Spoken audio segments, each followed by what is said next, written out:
अभिषेक मुझे बताइए जरा कि ग्राउंड रिपोर्ट आपकी क्या कहती है, पॉइंटर्स में बताइए कि क्या क्या मुद्दे रहे आपको, फिर वो किसके प्रो किसके एंटी रहे हम लोग समझ लेंगे।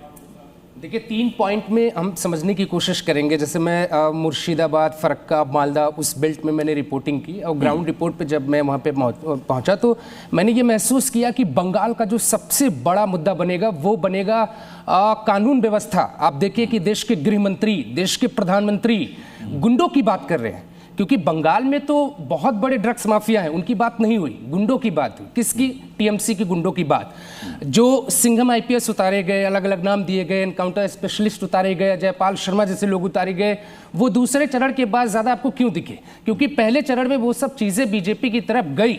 और अगर ये सारी चीज़ें सही होती दिख रही हैं तो जो मेरा अनुमान है, बीजेपी ने इस पूरे चुनाव को 3 पैटर्न पर लड़ने की कोशिश की। पहला, महिलाओं को साधने की कोशिश की। जो 3000 की स्कीम है वो बहुत लाभदायी हो सकती है।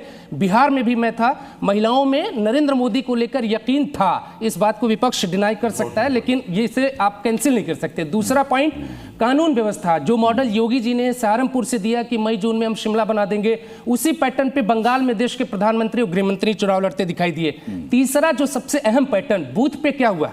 बिहार में मैंने देखा कि नीतीश कुमार उस वक्त मुख्यमंत्री थे और बूथ पे बहुत कुछ ऐसा हो रहा था जो नहीं होना चाहिए था। अगर पश्चिम बंगाल में टीएमसी के लोगों द्वारा फेक वोटिंग नहीं रोकी गई बीजेपी के द्वारा, तो शायद ये जो फाइट की बात हो रही है बीजेपी पीछे रह जाएगी। और अगर टीएमसी के लोगों ने फेक वोटिंग की है, लेकिन वहां तो सेंट्रल फोर्सेस डिप्लॉय हैं बूथ पे। बूथ पे तो आपकी राज्य सरकार के लोग होते हैं ना, पीठासीन अधिकारी आपके राज्य सरकार के लोग हैं ना। उसीलिए बीजेपी ने 7th पे कमीशन लागू, 7th पे कमीशन की जो बात की बीजेपी ने, जो है वो बीजेपी को जाता दिख रहा है। डेफिनेटली मेरे अनुमान से बीजेपी है। मार्क लगा हुआ है कि अगर वहां पर फर्जी इन्होंने भी 7th पे कमीशन का जो बीजेपी ने वादा किया है, जो 7th पे कमीशन का बीजेपी ने वादा किया है, अगर वो काम करता है तो जो बूथ के लोग थे, क्या वो बीजेपी के लिए थोड़े सॉफ्ट हुए हैं?